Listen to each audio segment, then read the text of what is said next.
Kardeşlerim hoş geldiniz. Bugün yine sıradaki konstitusiya, haklar, kanunlarımız, hak hukuklarımız hakkında gepleşmeye devam edeceğiz. Şu maddalara geçmesi, yine bugün hem 3 tane maddanı ortaya atıp yine 3 tane maddanın eksikleri, artılar hakkında görün geçecek. Yine şu maddalara geçmesinden ön hemen bellep geçecek de ayrıp geçecek, yani bellep değil de. Yine bizler 4-5 yıldan beri yaşlılar bilen ekrana çıkıyoruz. Köpeldik yine hazır örgütleştik, vatandaşlar, ildeşler bilen ekrana çıkıp şu Türkmenistan'ın kemçiliklerini aydıyoruz.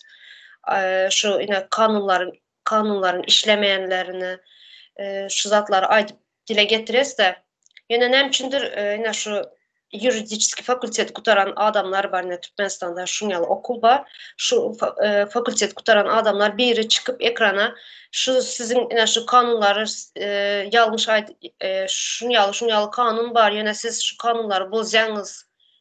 Şu zat yanlış ediyenizde biri çıkıp ekrana aydan yok zatları. Aydıp veren yok. Nemçindir bu yani ekrana çıkmayalar. Ya ekran olmasam radyo olsun, fark etmez bir ekran nemelere çıkıp sosyal platformlarda şu zatları halka düşündürüp yine şu zat yanlış ede otururlar. Ya bunlar kanunu boz otururlar da hiç kası aydıp ya bizler bilen diskusiya geçen yok hiç kim. Hakkında var mı komentarya açacak zadınız? Olmasa maddelara geçeceğiz. O müsaade böyle kesin son doğru altlarda yani yönettim. Elim aldırmadım da internetin tekrar kullandım. Özlem yok aydır. TikTok'ta gavatıyla bir kısam hasap şöyle düşünceni verecek olaylarda halka yani rayatlık sözüne bir üstündesine ayıranoklar üstüne neden Gражданский kodeks ya da vatandaşın divalayın. Şunun şöyle hukukları var. Kanunlar böyle yürüyor yani Türkmenistan içinde kanun yürüyor diyecek imaj verecek olaylarda. Var yalan aslında o böyle değil hiç ile. Yani sonra o da diyor ki ya veren olan neme yok sonra karşılıklayın seninki ne doğru diyecek ya tankit edip bilen ok ya fikrini edip bilen ok. Şöyle algı var da şu var. Aşkabat Respublikası'nda böyle. Şimdi TikTok'ta bahs var. Yani Aşkabat'ın halkı TikTok'u yüzlenmeden son yıkılan son başka platformalar yok diyen yandan. Ağırlığı şu TikTok'a veriyorlar. Yani propagandanın yalan malumat propagandanın şu TikTok'ta diyorlar da şu. Yurdun iç içi. Yani yurdun karşısında YouTube açık yerlerine YouTube'da da böyle hak hukuktadan gururun edip duranlar yok. Özün apazisya deyip tan adamlarım hiç konstitusiya ne yapayım işler nokta deyip onun yani ürünler elde edemez. Sadece şu kanunlar, şu maddeler bardak geçene bize hazır berde okayaz maddanı yine şu maddanın minusuna aydıp veriyes berde. Şun yağlı bir madde yazılan ak kağıza yöne bu işlemeye diyez. Yöne ular ne şu kanun var diye. Şu kanun var Türkmenistan'da da. Şu kanun ne için neme yani bari alaydık görkezerler de kanunu. Olametin ne bitirdim. Sağ olun. Cennet Hanım size verin sözü. Sağ olun. Salam yildaşlar. Bizim konstitusiyamızı dünyanın yüzüne reklamını şiddet hükmünde görkezilýärdi. Baydağı, gerbi, giyimne statusu bari ýaly şondan hem Birleşik Milletler Guramasına kabul edildi. Şoň üçin hem ýurtdaşyndan hem gorkýarlar. Şonsuz hem çağa hyzmaty ulanýar diýip paxta sanksiýa girizildi. Türkmenistanyň paxtasy satyn almaly däl diýildi. Indem adam gaçakçylyk bilen gara spesiga girdi.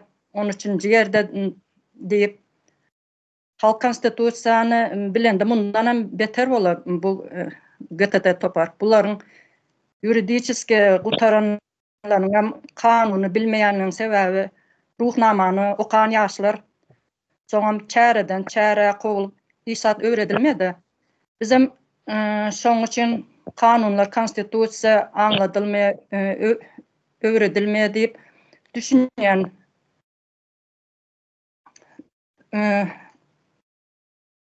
şoň üçin konstitusiýany halk öwrense näme boljagyny bilýärdi.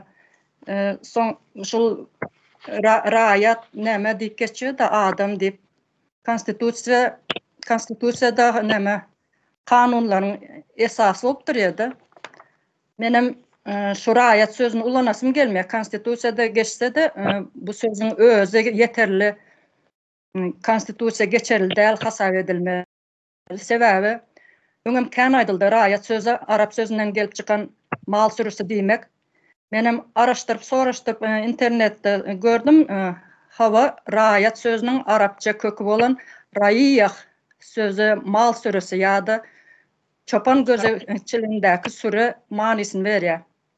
Bu soňra döwletiň gözeçilinde we goragynda bolan adamlara aňlatmak üçin ulanyp başlandy diýip jogap berýär şu internetde ýazsam. Men ýene soradym, bu söz kemsidici söz dälmi diýip çeşmemizden. Bu söz adamlaryň hukuklaryny we azatlyklaryny goramak üçin ulanýar we kemsidici niýet bilen ulanmaýar diýip jogap berýär internetde. Men mundan şu örtbas ýal görýände bu jogabyny. Şurada bir zat bellep geçin. Yanlışım bolsa düzeltin. Bu Arap sözü bolsa tam komünizm sistemasyna doğru gelen bir söz bolýar, doğru mu? O kollektivizasiýa da toplanýar. Şurada dün sağ olun. Dün Sapar ağa bilen Muhammed ağanın soraklar, cevaplar gepleşiği boldu. Şonda bir ildeşimiz komentar yazdı şurada aşağına. Näme dep Türkmenistan içindeki ildeşlerimize konstitusiýa näme dep soran wagtyň bir ceza berýän bir esbab ýaly edip bilýärler şu kitapy. Şu kanunlary, öz hakkı, hukuny Türkmenistanyň içinde konstitusiýa näme dep soran wagtyň ceza berilen bir esbab ýaly görýärmişler. Yani şuna men hayran kaldym. Yani adamlar şu konstitusiýadan bizlerin ildeşlerimiz, yani Türkmenistan halkı şu kitaptan ceza beren ýaly edip gorkýarmışlar. Şu many gelýärmiş. Ceza berilen bir esbab ýaly. Indi var mı goşjak zadynız bolmasa? Malika hanım size söz berin, elinizi kaldırdınız. Şu komentarýany dün menem okudum.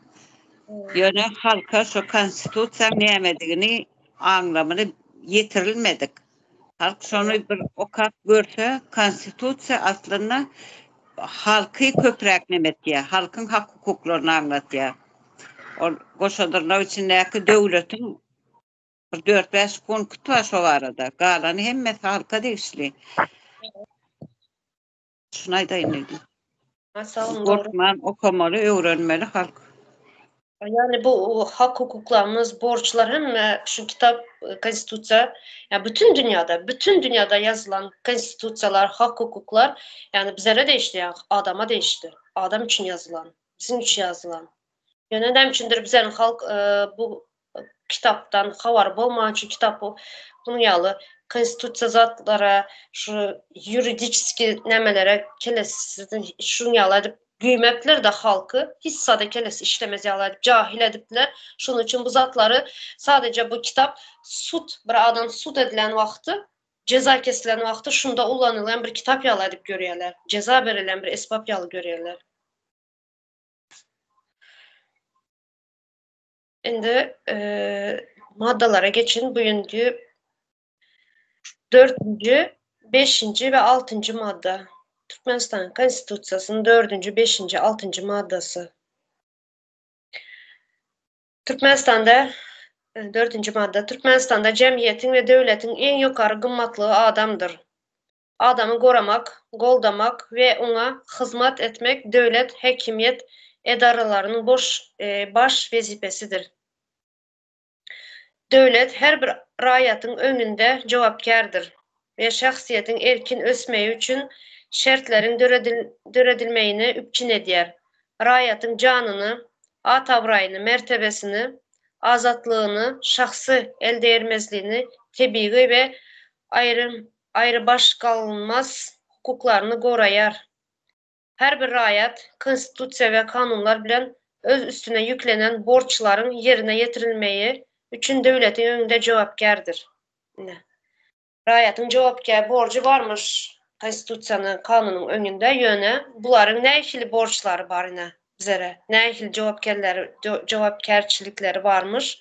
Hiçbir jogapkärçilik men Türkmenistanyň içinde döwletinde yönetiminde hiçbir zat görem ýok hazır. Häzir döwürde. Ine şuň bir habar geldi. Gören bolsaňyzlar, maýyp bir gyzymyz, ildeşimiz nähili edip halka yüzlenýär. Bana näme kömek edip bilseňiz kömek ediň dep, kalaskamy, pampersmy, näçe ýaşynda o gyz, 18-20 ýaşlarynda bardyr. Pampersmy, bir kalaskamy kömek ediň dep halka yüzlenýär. Näme üçin dende, ejem meni bakmak üçin işe gidip bilen ýok diýe. Ine aslında şunun hökümet bolsa, döwlet bolsa, şu ildeşimiz, şu muhayyip ildeşimiz şu döwletin, şu hökümetin himayesi altında bolmaly. Ýöne gynansa bizde onun ýazat ýok. Bu Goşadırnak içinde oturan hökümet hiçbir sosyal hyzmaty, sosyal üçinçiliği ýok muhayyip bizlerin, muhayyip ildeşlerimize. Ine döwlet gymmatlygy diye adamdyrdy. Ýöne nähili gymmatlygy bar? Adam hiçbir gymmatlygymyz ýok. Barmy sizleriň goşjak zadyňyz? Şu hakynda men kısaca öz pikirimi aýdyp geçdim şunu. Men bir komentar bereyim. Şöyle ýagdaý bar da indi. Döwlet adam üçindir diýen ýurtlar ene Skandinawiýa alsak, sosial üçinçiligi ýokary bolan ýurtlarda. Şu taýda çağatna saýty bilen ýakynna saýty bilen seretmeli. Bolup kalan ýani ýakynlary ene ejekdi bolsak ýanky ýerde döwlet tarapyndan hak tölenýär, ýani aýlyk hak tölenýär. Ýani onun daşaram ýanky hyzmaty därdermanna kömek edilýär. Ondan ýanky bilen oturuç nähili görnüşler ýene görmäne aňryk berik öz işini alıp görmäne ýa hemişe öýde oturup bolmaýar, daşary çykmaly, ýene etmeli bir ýanky nemeler, amma bularyň wagt geçirer ýaly bir sosial nähili tesis diýene şu taýda Sosyal tesis. O wagtyny geçirme bilen şahmat oynap biler, o taýda nastorun tenis oynap biler, bir kitap okap biler, ýa örme eder, ýani adamy özüni ýani insany ýanky bir ýaraşy insany o aktivite diýil, ýani özüni adam hökmünde duýar ýaly näme şu ýurdunyň watanynyň badygyny biler ýaly da şun şöyle ýagdaýlar bar. Bizlerde olsa halis ýetdiren soň Türkmene şöyle olsa da öğrettiler da Türkmenine merttir, çydamlydyr diýip. Şu sözlere muhim günde onu aşağı gatna beyna urup duran soň iň soňky ýagdaý näçeler diýrenýär, ondan soň sosial mediýanyň üstünden ýüzlenýärler. Onu ýüzlenýärni gowy bir nähili diýelim adam hökmünde ýaşamakçy, olam adam beýle bolmagyny öz isleýän däldir.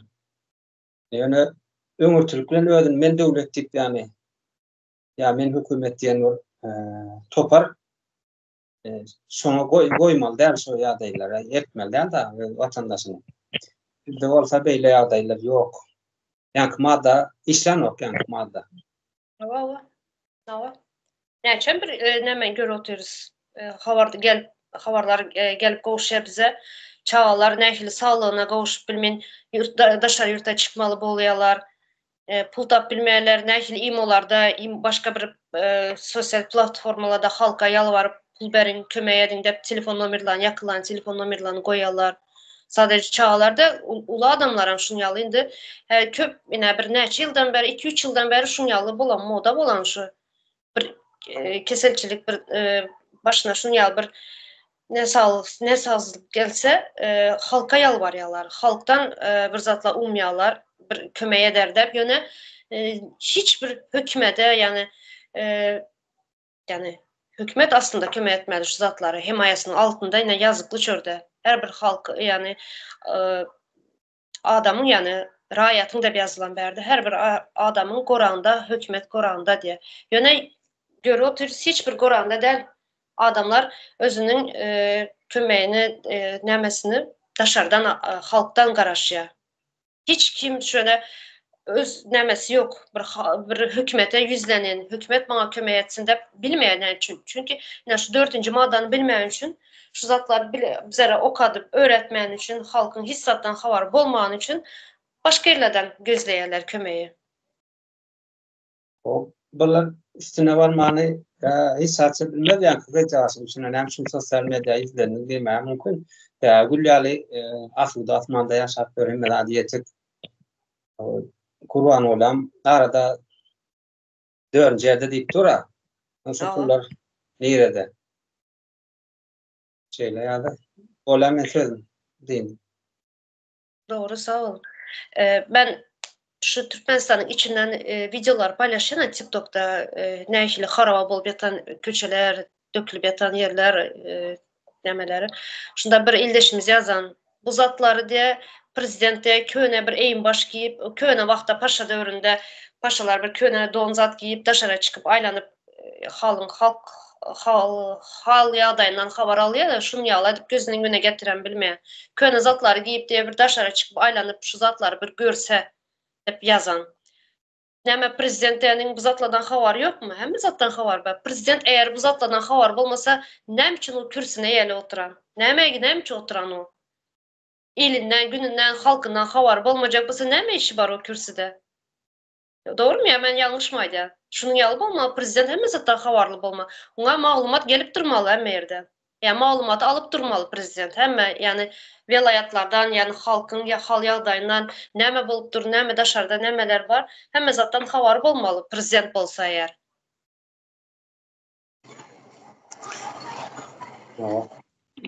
Men bir kağıt aytıp geçeyim. Tuğçe Hanım doğru ayttım.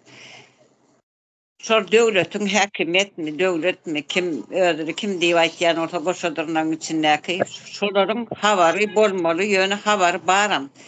Türkmenistan bir ullakan Türkiýe ýaly 80-84 milyon halky ýoga. O awjynyň içinde bir galan orta 4-5 miň şolan baýa ýok halk. Bilmezmi, ol bilip bilgeçliğin etýär. Hemme zatdanam habary bar, bu zatlar ýörüýte, edilip oturan bir genosidiň bir görnüşi her hili ýagdaýda adamy saglyk tarapdan yeter yetmezlik tarapyndan ýa bir tebi hadisalar tarapyndan ölüme itekläp duran bir döwlet bar.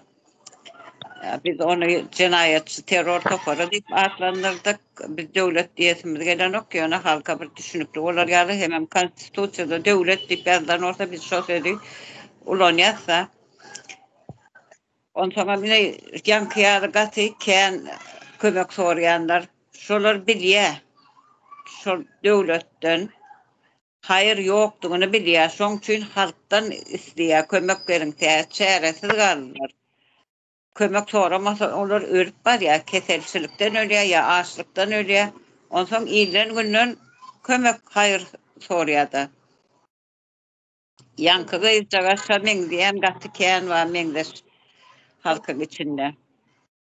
Sonra ecesi işler bilmeyen olsa yine Merdan kardeşimden maydıp verdi yine Amerika'da da şon yardak Avrupa nemelerine şona pensiya vermeli hükümet. Şo gıyda da vermeli invalidine pensiya, ejesine de vermeli gıydına teret diyenlik üçün.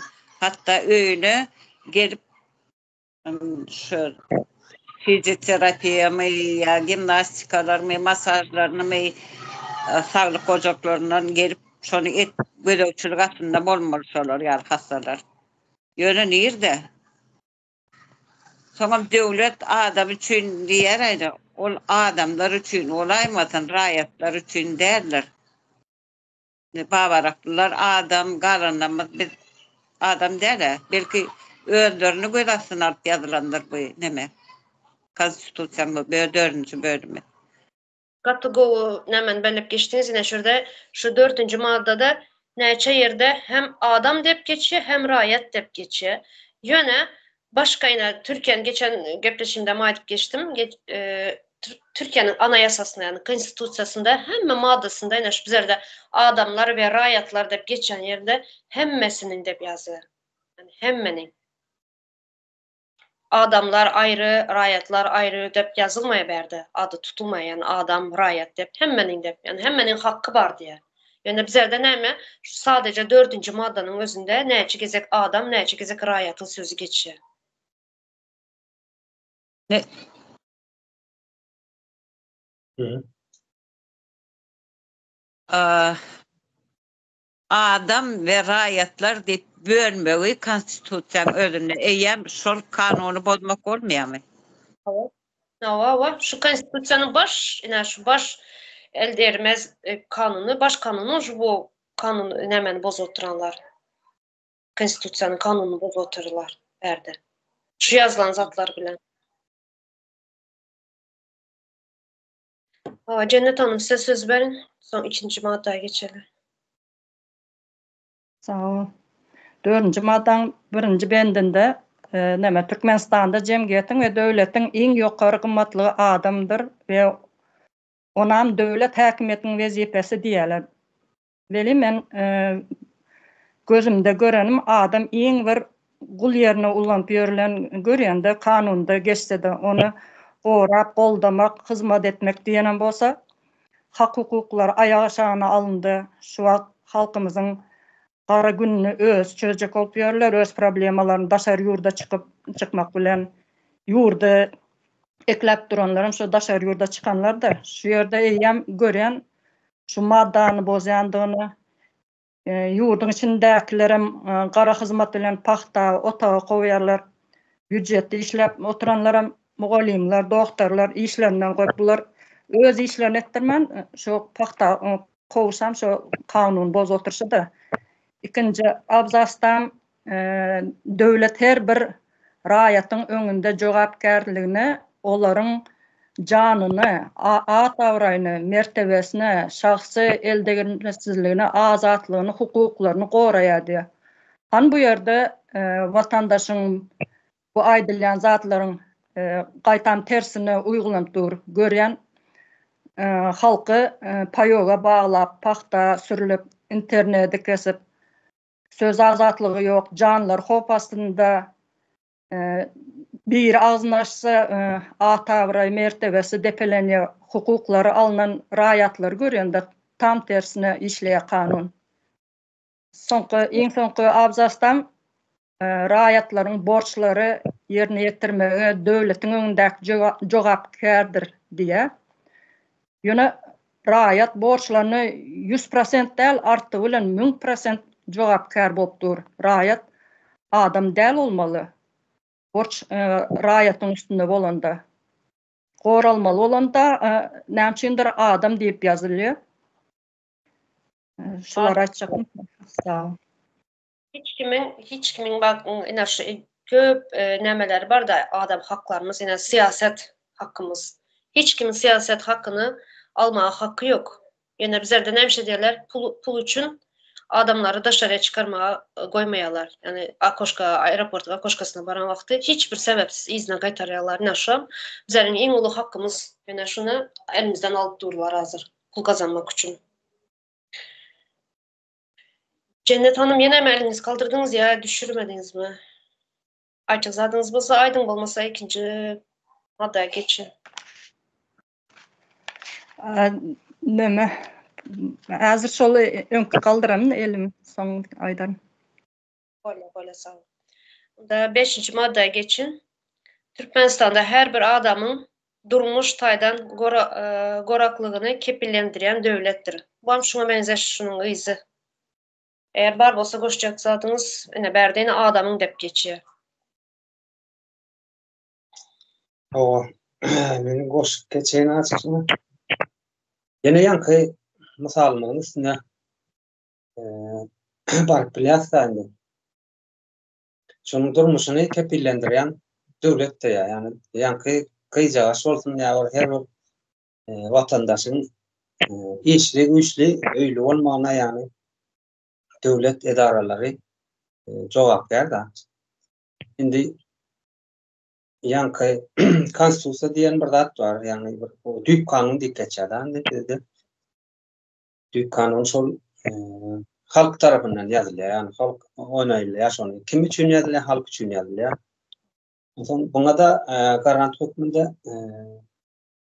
şu hükümeti ya devlet işgärleri, devlet guramaları vekil hükmünde yani halk bilen demen arasındaki halk yani halk şonu özüni vekil hükmünde hükümeti saýlýar. Sen biz hatta yani bizim aladamız etdik. Devlet guramaları var yine de yankıyalı. Aslında yurt şekilli yurtlarda yankı güç üçe bölünýär. Kadiyet, son hükümet, ondan sonra devlet var. Neşe devletin boyuna düşen yankı gıcaş diyorsak, yankı gıcaşın nemesi hizmeti devletin boyuna düşen. Ya cevap ver hükmünde yani.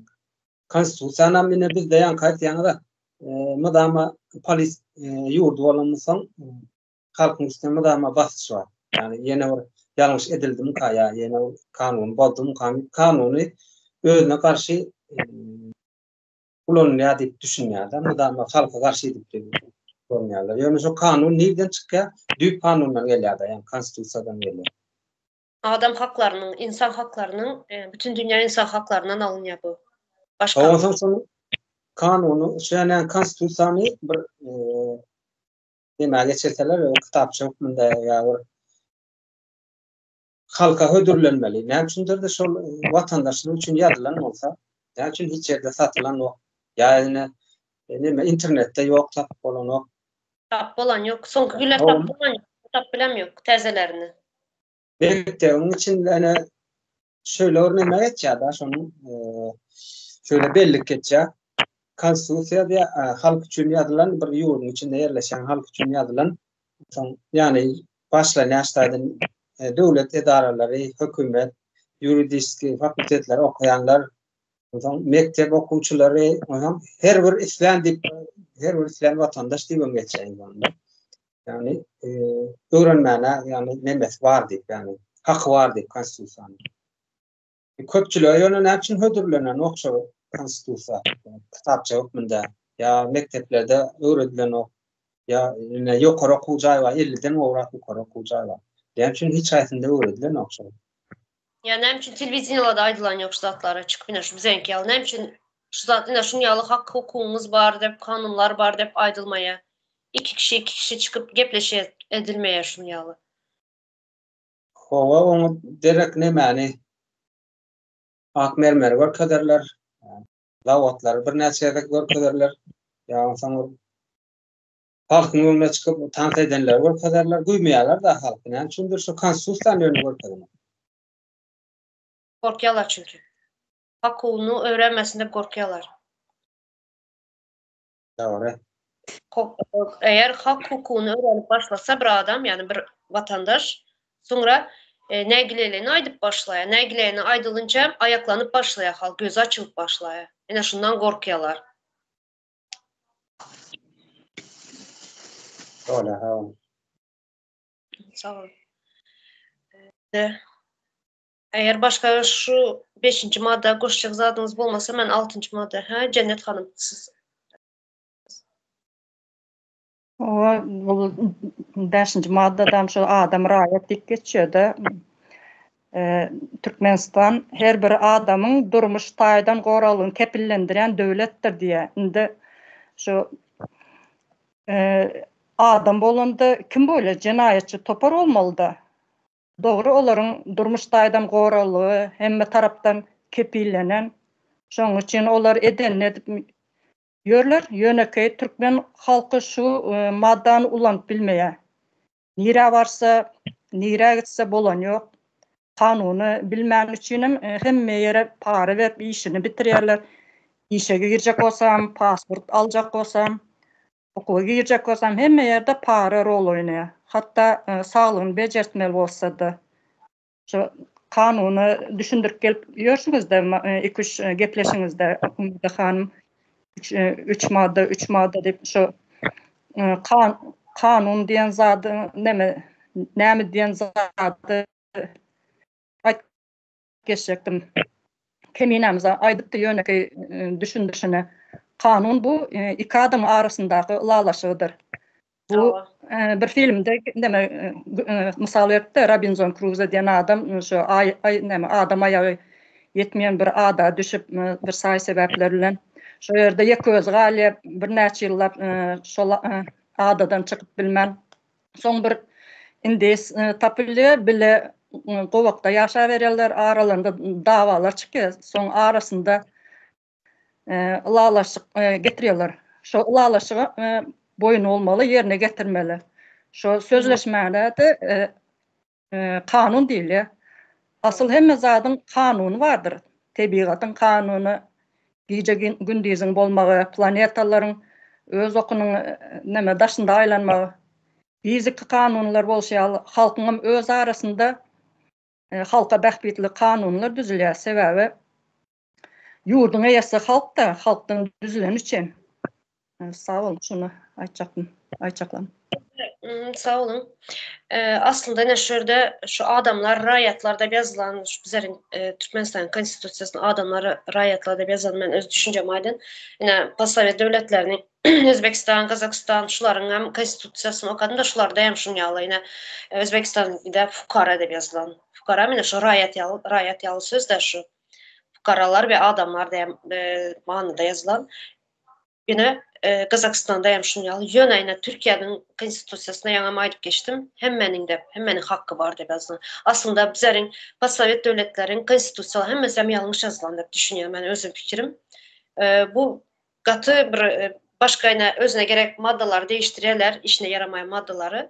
Yine aslında komple bütünle konstitusya yani Pasovet devletlerin konstitusyaları, kanunları, hak, hukuk, kitapları, nemeleri dübünden değişmeli diye düşünüyorum ben. Çünkü berde hiçbir kanun nemeye layık neme desem kanuna layık zat yazılan değil berde. Adam ayrı, rayet ayrı, bir başka bir düşünüksüz zatla yazılan berde. Hiçbir aklına bir işledip düşünüp olmaya bu zatlar köp zatı oku. Adam kim rayet kim de bir çelişkiye girip giden de şunun için bu zatlar düğübünden değişmeli de düşünüyorum ben. Yani bu neme reforma gelmeli bu konstitusiyal kanunlara değiştirmeli düğübünden bunları. Şimdi var mı koşacağınız olmasam 6. maddeye geçecek. 6. madde Türkmenistan'da devlet hakimiyeti kanun çıkarıcı, yerine getirici ve kaziyet hükümetlerine bölünyer. Onlar birini den avramlaştırıp öz başta hareket ediyorlar. Yani 3 şaha dep sapara köp aydıp geçe 3 şaha bir öz baştak bolmalı dep. Yani bize de kınasam sadece bir adam ağzına karalı. Bir adam karar veriyor, bir adam kanun çıkarıyor, bir adam kanunu bozup düzüyor. Yani atasının melleyi edip işlep nemşetse edip yürüyen bizim yani topraklarımız üstünde, halkın üstünde. Aslında şu 3 şaha ayrı bolmalı. Hakimiyet, yani kanun çıkarıcı, kaziyet, şular ayrı bolmalı. Var mı şunu koşacağınız? Var benim Cennet Hanım aytdı. O bular emmesen bir adamlık devlet bir toparın eline geçende indi atalı boldular. İki adamlık devlet olup saltanatlı kurvatırlar. Sesinizi çıkarman otursanız son köküce aktığı gelir.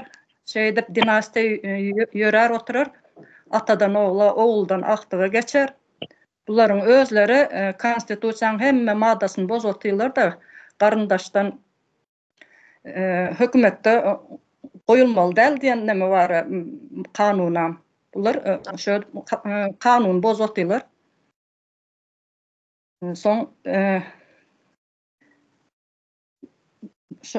neme baylığını balık diye başından porsiye der, şuların başından porsiye avutuylar da Türkiye'nin bir punktunu bozsan kanunda ölüm cezası var. Onda bulara näl ceza bermeli dip düşünýän. Bular bir soltanatlyk gurman halkyň depesinde şäň çak otyrlar, ýurdu sat otyrlar edenler dip. Şular ýanyrak 6-njy madda berjek nemelerim. Düşünjem. Sağ ol. Serdar Asa beren. Staýda 6-njy maddanyň tüpöter işlemýäni biziň ýurtda belli bolupdy da, ýani göz bilen heresin. Şu konstitusiýanyň soňragynda prezident hakda bir ýazygy bolmaly. Näçinji maddada şoka. Prezidentin borcu. Hawa borçlaryny şu taýda prezident ýöne hem koşunmaşy diýär, hem de ýani KZT işgärlerini öz belliýär diýär, ýani oňdan içeri işler ministrini belliýär, bilim ministrini belliýär diýär. Şaýda şu 6-njy madda şu taýda neme diýär, iş ýatýar, ýazylsa ýazylbersin, ýani şu ýanky madda ýatyrýar 6-njy maddanyň işini. Ozan 3'e güýçler 3 bolmana haky ýok diýär, bir adamda jemlenýär ýani prezidentde. Şol ters gelýär ýazylan nemeler, maddalar diýilýär. Şurada sözünüzü bölün. Aslında kaziyet prezidentlerden üstün olmalı. Doğru mu? Onu demokratiya bar ýurtlarda meclis belliýär. Yani kaziyeti. Ondan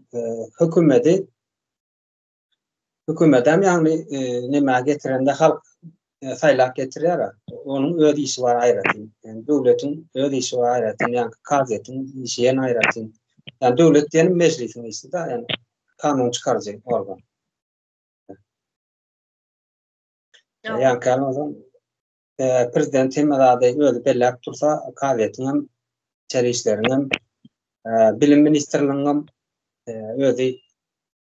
öz nemesi bilen ýa erkinligi bilen işlejek umany ýok da. Ters geldi. Bula düýbünden şu kanun bilen düýbünden özleri kanun bozup jenayat işedip durlar. Kanun bozup durlar.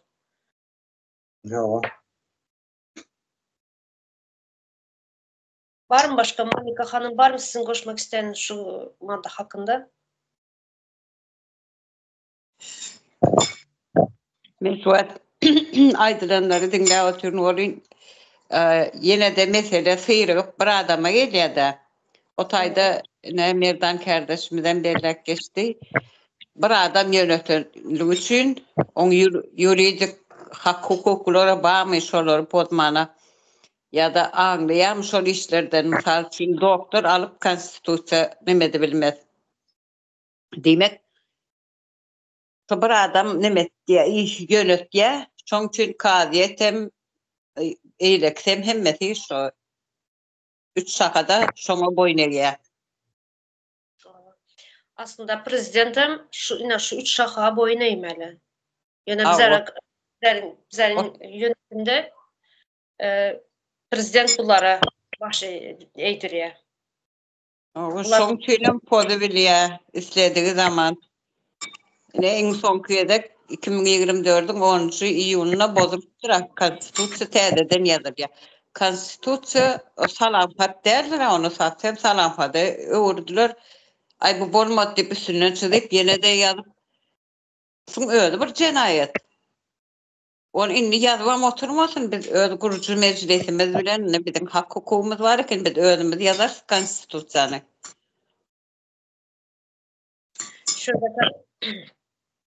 Olar birini deň awramlaşdyryp öz başta hereket edýärler.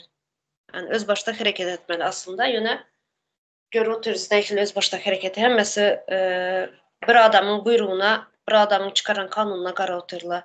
Ýene şu meclis odalarında görýäňiz oturýarlar, ýaşullar, düýün sapara gamşylary bellep geçiyor üstünden basyp oturýarlar. Ýene hiçbir işe yaramaýar. Bizler ikbalymyzy, bizleriň geleceğimiz şular ýanky aýdyp näçe geze aýdyp geçer şu zatlary, pampersy, ýaşullar diýip. Ýene şular bize ikbalymyzy çözüp oturýarlar hazır. Çağlarymyzyň, geleceğimiziň. Hissat kanundan hissady keles işlemeyen adamlar sadece çepek çalýarlar. Çepekçiler diýär men ona. Çepekçiler. adamın ağzına, bir adamın ağzından çıkan gepe, yani kanuna, madda, şebek çalıp zerin kıpalımızı çöz oturlar. Finansam hazır. Yine şu yağdayda bize razı. Yine şu 6. maddanı bozup cinayet işle oturlar özleri.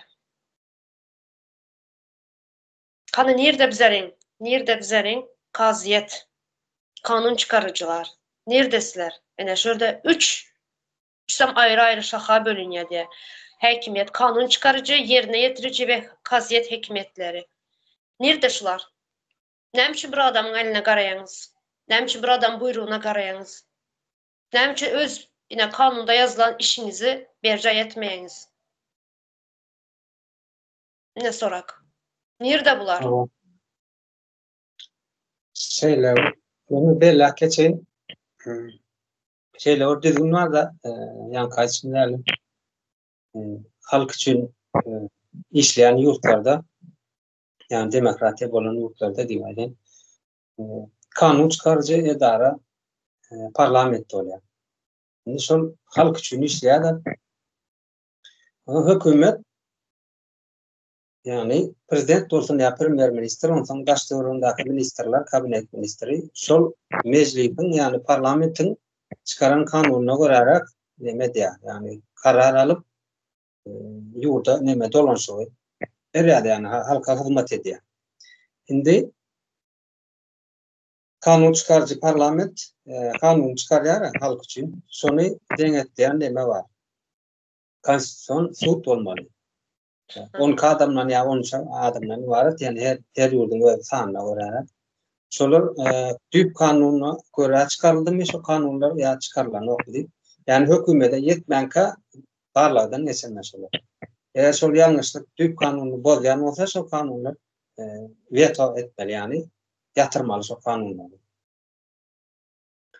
O zaman yani Yargıtay'dık var da animeller, yani tut işleri. Yine de oğlum yine konstitüsyon tut diyorsa yani şu hükümet dikkat kadarlar şu terör topar ödeni. Aslında şolar şimdi ne yıldan var 30 yıl olarak diyorsak 30'dan vereyim aslında. Şolar denetlemeli ne yani hükümetin işini. Nerede tüp kanunundan geçti, nerede vatanını satıyorlar. Yani en olmadığı nedeni bütün köpçülüğe görke otiler, ministerleri, efkerini, mehemmetini, onun içeri işler, onun da bilim ministeri, derman ministeri, şundan sağlığı diyeceğim. Şolan hemmeti maskara edilip doğur. Bütün dünyanın önünde televizyon çıkar, medya çıkarıyorlar da. Bir adamın önüne gül verip, engilip, ellerini okşap, ya da prezident, yani kaziyet ayretini işleyedi ya. Kaziyet otaylı görününü on prokuror neme vervati prezidente. Önünden hasavat vervati. Otayda. Köşkün içinde, yeri de ala otayda. Her kim böyle iş yerinde olmalı. Konstitüsyon suç. Teretmeli şartlara. Onların duruşu, ombarılıp duruşları yanlış. Şu elinde defter alıp yazıp duruşları yanlış. Ya dübüne yanlış bu zatların hemmesem. Yine dün Sapara'ya gidip geçti vatanın sahibi eskerler de. Eskerler de. Yani bizim eskerlerimiz yine ya kardeşiniz al ombarılıp duran şu bir adamın önünde. Nereden bir de öğretilende esker, yani eskerden de harbi adam diye olsak aşağıdan ta yukarı içerler değilse öyle de harbi adam olunda. Harbi adam bir koruk çok münde gururlu, yani o değil mi? özbaşta kur neme devlet kuruluşu olmalı. Dimdik durmalı adamların yeri. Göre yurdun içinde bir adam ya böyle belli toparın eline geçti güç. Sonra hareket etmeli öyle. Bunlar olsa gör oturuşumuz yani edin medyada, yani televizyonda var. Kadar olan bütün dünyaya ya prezidentlik özün görkeden adamın önünde yapılıp dururlar. Çünkü şu düğün Sapara Belekleş'te konstitüsiya kasam yanlış yazılan. Kasamda prezidente gulluq ediyenler aslında konstitüsiya kanunlara gulluq etmeli bular. Yani ne mi? Kasamda un yalı zat yazılan için kasam içerler. Onun şonu devletin yokluğunu anlatıyor şu tarzda. Şu kasam yurdun içinde yürüyen olsa 5 litre adamla bir adama el şarkı duran olsa yine ministerlerin hemmeti bir adama yine boynu duran şu tarzda devlet uruşunun yokluğunu anlatıyor. O zaman öz yalan konstitüsiyalarında prezident konstitüsiyanın kepiydi diye. Yine menin özümden alsam mesela menin şu öyüm taşla starlar işlemelerine cevap ver şu adam. Yani yurdun içinde yankı cağışın şu pulsuz helak ol nemet bir şey ecet helak bir şey yeni şu cevap ver adam. O zaman okuçuların ya institut diversin ya her kim vatandaşın konstitüsiya diyen taahhüt büyük kanun alıp okum nemet yetmeyenliği de yine de şu prezident cevap ver. Özüne cevap. Ama yine şu yankı harbi adamlar dediniz ya, harbileri yani kanunda yazılan serkerde başı diye. Eğer serkerde başı olsa şu harbi gullukun yine askerler var, şu en aşağıdan en yukarı şular hem da cevapkar boluyor şu adam, doğru mu? Cevap şunu da boluyor. Yine görüşümüz yalı yine ehlet askerlere harbi gulluğa giden vakti ne ehlet gıynayalar. Ne çember askerlerimiz ölüp izine öyüne getiriyorlar ölüsünü. Onda şu sebep neme bolmalı. Neme diyeler cevapkar bolmalı şu adam. Hani cevapkarlığı? Serkerde başı bolsa eğer. O yani prezident konstitüsiyanın kepil dedik doğru mu? Konstitüsiyadan näme çıkıyor? Yani büyük kanundan kanunlar çıkıyor. Kanunlar näme öğretiyor? Devleti de öğretiyor. Devlet yani harbilerim yani devlet kuramasına değişti da devlet hükmünde. Ayrıca bir devlet kuraması vatanı toprağı oraya halkını oraya. Yine arada tahtvalarla olan öldürdüler diye aytmalı da sonra nahil öldürdüler. Çıkmadılar eskere çıkmadılar. Şu sistemanın nemeyi kurulunun sistemanın neticesinde ölü var ya ilmi. Aslında yüzlerce bilmeyenlerimiz var ne içerler. o ben sözüm sonlayın Melik ablada. Ha. Merdan kardeşim yani bu uzadı berlek geçti. Men sağlamı taşlap bärik. Malika Hanım sözünü tutarsın sonra söz alıp. Yadına çıkmazdan. Baba. Başlarsın sözünü bitirsin son söz alıp bileniz. Sözünüzü bitirin. Ben bitirdim tamam. Tamam. Malika Hanım size verin sözü. Bitirmediniz mi? Nereden bitirdim diyen son ben geplep başladım. Yine men yani nereden kardeşimiz bellek geçti. Men şu tayda yurt taşına eklenci için gelmeyimin çağılamı taşlap. Şol sebepkerdiydi de. Inni bizim keminemizi Merdan Muhammedovi şu taydan alıp kaçtılar. Hamara kuskusu bir adını biz oğurlan yal edip aytma dimen Karapçıyalık oğurlak kaçtılar. Keminen döremeği, yine şu guroman döremeği, halkın şeydip çıkıp derdini aytmağı, biz konstitüsiya, biz yüristler, biz konstitüsiyanın sahifalarını açmağımıza mecbur edenim. Şon yine de ödü.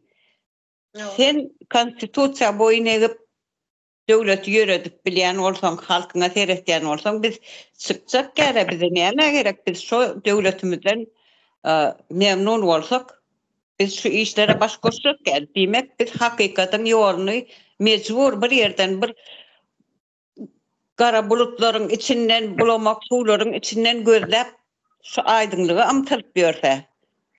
Demek sen kemineni poha kaçırdın mı sen konstitüsiyanı %100 bozotuydu. Yaka bir punktuna değil, ekli punktlarına. Şol oğlan mecbur kaldı şu halkını aydınlatmağa. Sen seyretmedik halkına, sen devlet menip üstüne köşk koyup saray kurup oturan halkına seyreden ok, ondan halka bir seyretmeli, milleti halkı Bizim şu guramanı gurmağımdan hiç hili yanlış değil. Bizim şu etken çıkışlamadan ten bizi kaçırmana, o baskı yapmana, bizim izimizdakilara korku salmana hiç bir hakkım yok. Asıl Kanunda- halk kendisine baskı yapmalı. Hakkını taraf edip. Şunu Kanunda- aytayım. Ha oğlum, kanunda var bu örgütleşmeye her kimin hakkı var. Indi Menem aytpetsen kysgajak. O Malika Hanım doğru aytdy. Bizim işimizde bu näme kanuny maddalary aytmakda. Onu näme parlament var, parlament düz oturan meclis, onda 125 deputat. O deputatlar halk tarapyndan saylanmady da. Şoň üçin olara näme diýse el çarpyp otyş, olar aytmaly da konstitusiýa bozulanyna, işlemeýän ýokdugyna ýa-da bolmasa näme jurnalist sumaklar var. Şolar aytmaly näme kanun, konstitusiýa barada. Olar gaýta näme biziň täze Türkmenistana hüjüm edýärler da. Sizler boz otyrsyňlar diýip. Grantayet olar, grantayet. Allah niyeti belli, onu bilýäsiz, neçe ýyldan beri görüp eşitip tanaýas bizer ulary. Näme kanunu bir döwletlerde parlamente halk goşulýar, halk karar berýär. Halkdan halk bilen maslahatlaşyp şu kararlar kabul edilýär. Ýöne bizlerde näşile hiçbir halky ýanyna emeklaşdyrmaýarlar. Sadece uhladyp goýarlar bir neçe ýaşly adamları şunu yalayıp karar kabul edýärler. Yine ýadyňyzdan çıkarmaň ildeşler, bizleri cahil yerine goýýarlar bular. Cahil yerine goýdular. Yine halk cahilden, halk akıllı, keles işleyen, cahillikten çıkıp bilen halk ildeşlerimiz köp. Yine Allah halk saylamadı da deputatyny, halk saylamadı, bilenem yok kim deputat. Olar öz başına işini näme öz ýoluna ýörep ýörler, halk öz ýoluna ýörep ýör. halkın şu devletin eýesi halk. Yani Türkler aýdy patronu diye. Şu devletin patronu halk, yani bizler. Türkmenistan'ın vatandaşları. Başka bir kaptaldan gelen bir maşkala değil ya bir ayrı adamlar değil. Halkın toprağının eýesi bizler, halk. Şu kalanı toprağımıza indem, ondan sonra eýe çıkmalı.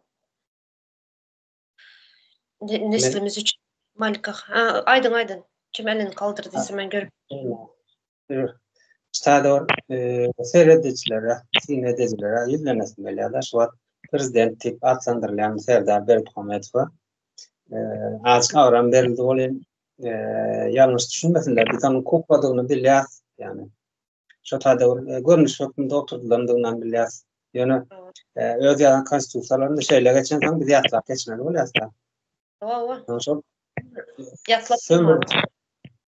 Konstitusiya ne için halka öğretilen aktilende yani sömürücü adamlar var esasen bella geçtiler genç tarih bella geçti safarlıklı ait geçti familyalarına ait geçenler yani şolar yurdumda ömür oturanlar milyar dolarlarla trilyonlar gazlarla alıp veren insanlar halka yani yurdumlar vatandaşına konstitusiyanı öğretenoklar yani öğrendikçe özünün böyle garip olmanı, özünün itmanda olmanı yani sergerdan edilmeni öğretildiğini bilecekler. Onun için berde prezident avram verecek olumda onun yani ayçmeli kukladığını biliyorsunuz onun. Bir anlarda yani şu neçelerini çeken yerde düplü Rusya imparator basıp alan olsa son kızıl terör geldi. Neme geldi? Akpaşa olsan kızıl terör oldu. Son indem Rus imperiyeti yani Raşizm ol geçti. Bizim yurdumuz sömürü oturlar şoň üçin bize konstitusiýanam öwreden oklar yani bizim konstitusiýalarymyz bizim haklarymız. Haklarymyz öwreden ok. Yani bizlerin bunu bizlere öğretmeye yani okullarda Sacip dövründen çağların çağı hakkını, son adamların hakkını öğretmeye çağlıktan başlamalı. Yani bunların borcu bizlere. Yine bizlere ne hil borçları var diyorlar ya kanunlarda. Adamın borcu deyip. Bunların bizlere borcunu öğretmeye. Hükman suratda öğretmeli. Çağanın çağa borcunu, adamın adam borcunu hemmesini öğretip geçmeli. Yine kanunu bir devletle, ösen devletlerde hayvanın bilen borcu var. Hayvanın borcu var. Yani hakkı var. Yani bizlerde adamın hakkını, öz hakkımızı bilmeyiz. Öğretmediler sebebi. Kitapları yok. Yani yana başta aydıp geçti mi? Bu konstitusiya näme hazırki dövrde konstitusiya näme dep soran wagtda bir cezalandıran kitap ýaly görýärler. Bilmeýärler çünkü kanunları, hak hukukunu bilmeýärler. Sadece buyruk diyen zady bilýärler bizen Türkmenistanda. Nämemiş? Yukarıda yaşulunyň buyruğu. Ine şu zady bilýärler. Başka zat bilmeýärler. Malika hanım, çok basanız aydın. Eliniz kalın. Yani hava elim alırdım Tuğçe Hanım. Ne hayvanların hukukları var deyip geçtiğinde. Arada ne hem məngdem görürsünüz televizorlarda, izleyizine haberlerde verdiler şunu. Türkiye'de köçelerde sokak köpekleri diye de eyyesiz köpekler pişikler zatlara neme verdi Erdoğan öldürmeli, uyuttu, öldürmeli diye neme verdi, karar verdi. Sonra halk ayaklarını şoların yaşama hakkı var. Sen onu elinden almana hakkın yoktur deyip. Bizde türmelerde 50 mindən gowrak aydın insanlar, günahkar, günahsız adamlar yok edildi. Doktorlar tarafından ingeler sancılıp, urulup, yencelip her hili nemelere maruz kaldırdılar da eziyetlere. Şeydip öldürdüler, ölmedi ama maip müsrip olup çıktı. Ona olur köpekçede nemesi yokken ne bir hormat sıylağı mı köpekçede kadar kıymeti yokken ne bizim insanlanmadın. Şu zatları ne için halk ne hoşlarları siz şoları ayaklanmalı, çıkmalı, aytmalı. Çıkın köçülere neme Türkiye'nin yiyen ekmeğini yiyen yok mu siz? Yani siz öz mertebenizde, öz ağır namusunuzda şu milletçe düşünüyorsunuz yok mu? Bırak şunu aydayınıydım. Bırak indi konstitusiya işleyen ok. Hiç hili. Onu hemmesini neyse yılın ver aydılı otur Tuğçan'ın özün yekelikte de çıkış ettin. Taparağa dağımaydı otur. Biz konstitusiyanı neyse gedek ezbere tutuverdik hemme punktlarını. Hiç verem işleyen ok. Şimdi şutayda Merdan Muhammedov'u kaçırdılar. Sen kada kanun işlemeyen yurdumda haysi konstitusiyan haysi kanununa layıklıkta sen onu suud edecek olyan.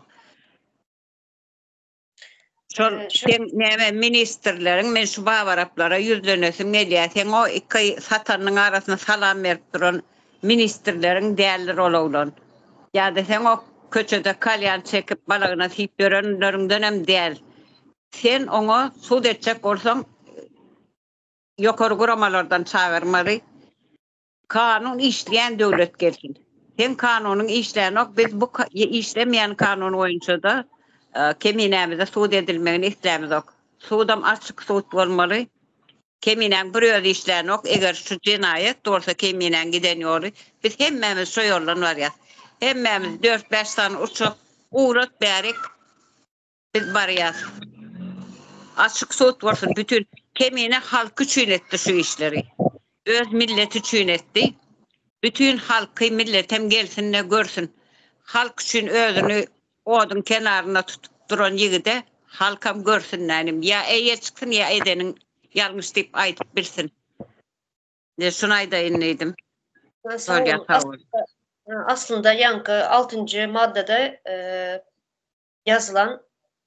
yazılana göre bir ülkede yankı 3 şaha işlemese kanun çıkarıcı, yerine getirici ve kaziyet işlemeyen yerinde türmenin bolma hakkı yok. Türmenin hiç bolma hakkı yok. Var mı başka? Şunun için şu yankı Malika Hanım bellep geçti. Son Merdan iletişim siz mi bellediniz? Şu türmeler yankı kanunlar işlemeyen yerde türme yok dedik. Türmeler hükman boşadılmalı. Nemçinden de berde kanunları bozu oturanlar, özleri şu kanunu yazanlar, özleri bozu oturan şu kanunları. Şunun için türmeler hükman suratta boşadılmalı. Çünkü türmede yatan ildeşlerimiz hemmesem, yani kanun işlemeyen yerinde yatan, türmede yatan ildeşlerimiz hemmesem bir güne yatırlar. Malika Hanım size söz verin, köpem uzatmalı, bir saati geçmesin.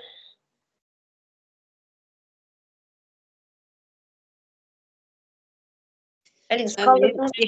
Yok, elimi düşürmendim. Yani doğru etken kada kanun işlemeyen yerde oynayana türme vapşe bolmalılar. Benlilere azat etmeli. Türmelerim vurmasın. Yık o türmeleri. Ne için saklayan? Sen kanun oyunca sarlın. Haydi benliğine ne hile cezayı da verip sarlın sen o türme. Hakiki doğru etken. Türmen gerek yeri yok. İlk bile konstitusyon öğretmeli. Kada kanun. Düybine serede vaxtım aslında ne için türmeler var, ne için adamlar yani suç işleye. Şunu bir demesin tapmalı da yine bir ulu bir tema o. Aslında bir bolsa bir yani statistikan bilmeyiz. Bolsa bir 2,5-3 milyon halkımız var. Yine her 3 adamdan birine polis işgeri var. Ne için bunca bir polis işgeri var. Eğer kanunu bir devlet bolsan, kanun işleyen bolsa bir devlette ne için unyalı yani polis sanın köp. Sonra ne için unyalı her vilayatta 2-3 tane türme var. Ne için neme gerek bunca türme. Eğer kanun işleyen bolsa. Onda yankı yine hem 6. maddanı yazılan berde 3 şahanın işlemeyeni hem hiç kanunun işlemeyeni. Yani konstitusiyanın dübünden işlemeyeni var. Neme berde subut edip duran. Şunu bela keçeyin şu türmeler ne yapsın verekli. Açın. Baştan Cennet Hanım. Hayda. Öğrencilik bilen aynı türmelerin oğudan depani konsular hükmünde dikildi diye aydıldı halkın terinde ödem Rusya'dan gelip memediler. Proyekt veren işler düzgünlüğü işinin alakalı işletmesi yurttan çıkan aydın adamlar üçüncü niyetlenen birinci bilen dediğim türmelerinde. İkincilik bilen öz sömürme sistemi bizim yurdumuzda şayatların ayrılma için yani cinayet işini ettiğini bilirler bir halkın karşısına genosid ettiğini bilirler ve şayatların özleri ayırmak için. Üçüncülüğüm ene nemesi seyavi mahkeme bilen polisler vardır ene. İçeri İşler Ministeri diye var Aydınlı'da. Şulara verilen yal yani. Şu sistemin içinde Türkmenistan'ın içindeki sistemde halkı mecbur ediyorlar yani. Oğurluk olsun, cömürlük olsun, yol koyan oklar son para horluğu da etti ya, oğurluğu da etti ya. Himmela da etti, tudaşı kurnasız, mecbur adam sotay etti ya. O zaman da şu yani üçüncü varyantı türmelerin. Yani mehemeller ve mentlere için yal için yani yal için veriliyor yani bu Rus imperiyasına kol hizmet ederler yani ne hani sapara ayıpta bu sın kokluyor deyip yani sın kunum oğuntuğu için öz halkın öyle iyi turda şeyler yani. O zaman konstitusya var diyene de ait geçecektim. Yine konstitusya işler noktalar.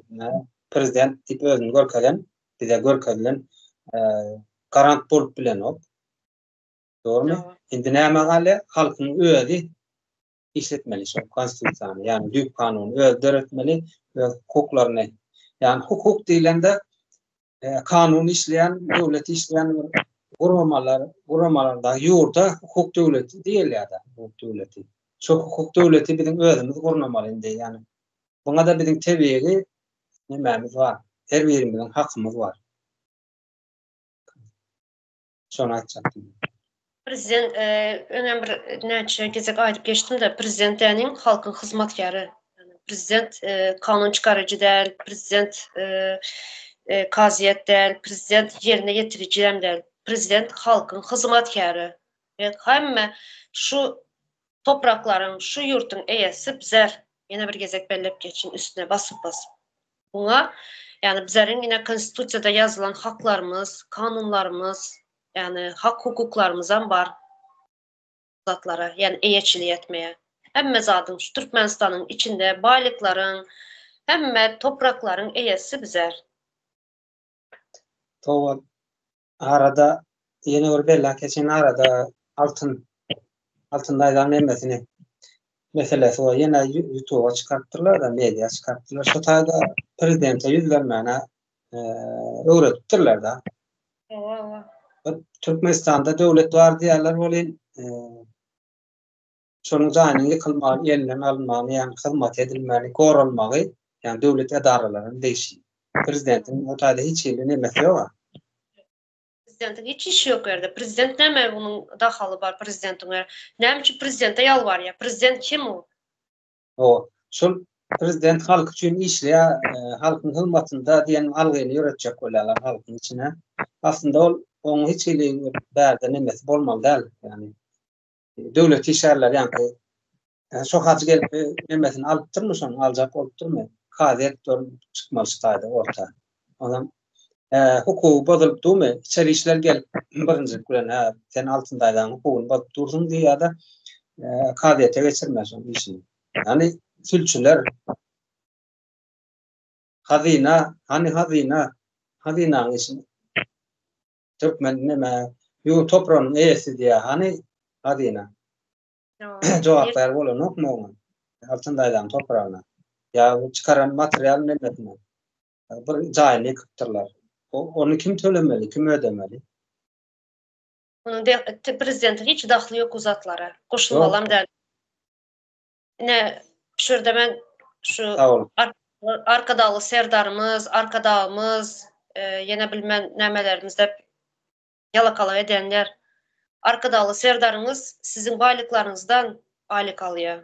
Sizin hakkınızdan aylık alıyor. Yadınızdan çıkarmayın. Yani siz töleýäňiz onun hakkını. Arkadalı serdarınızın hakkını, aylığını. Kuppalı köşkte oturan, her türlü nemeler var, hizmetler var. Hemme sizin pulunuzdan gidiyor. Sizin hakkınızdan. Siz töleýäňiz şuna. Şunu aýdaýyn dedim. Var mı koşmak isteyen? Olmasa hem şurada tamam oldu. Bir saati geçti. Reklam eden prezidentleri eline verilen kağıt okap bilen o yine de onun avrayını götürecek olanlar. Yok özlerinin pulundan iyi otururlar. Yani Dubai'da başka devletlerde, ösen devletler gidip cay salıyorlar, cay alıyorlar, emlak satın alıyorlar. Şu yalakalar edip çepek çalıp yürüyenlerin hakkından alıyor şunu. Yadından çıkarmasın şular. Sizlerin hakkınız. Sağ olun. Cennet Hanım, Malika Hanım eğer koşmak isteyen zadınız olmasa aytcan zadınız şurada tamamlayalım. Olmasa hem söz alıp bileniz. Şu türmeler var arada neme? Aytdım da türmeler şu Orsların proyekti da Ors döwründen türmeler oturup gittiler, gorky salyp emmek KGB'sine, polisine şolaryň nemesi bilen öwredilip oturup gitdiler da şonuň bilenem gorky salýarlar.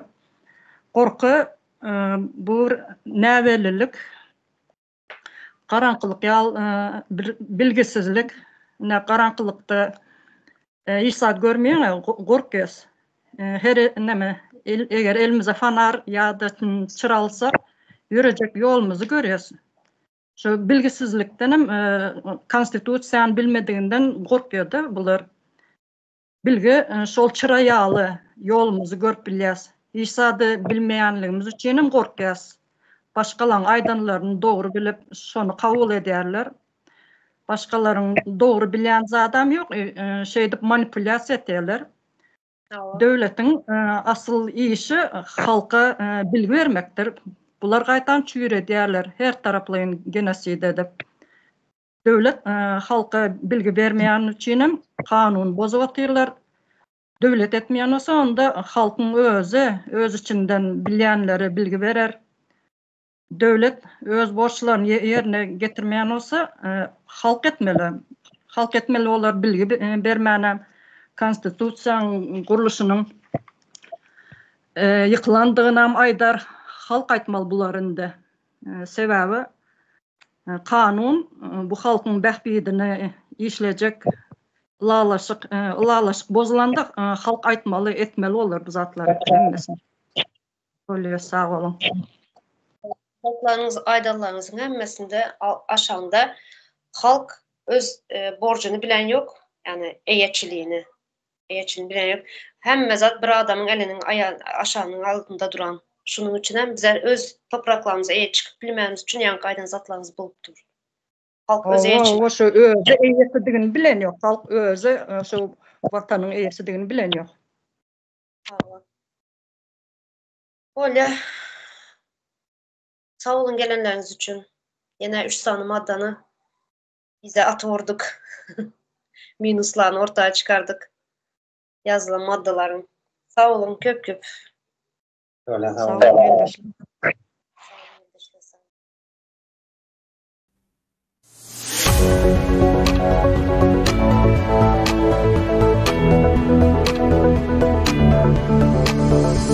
olun.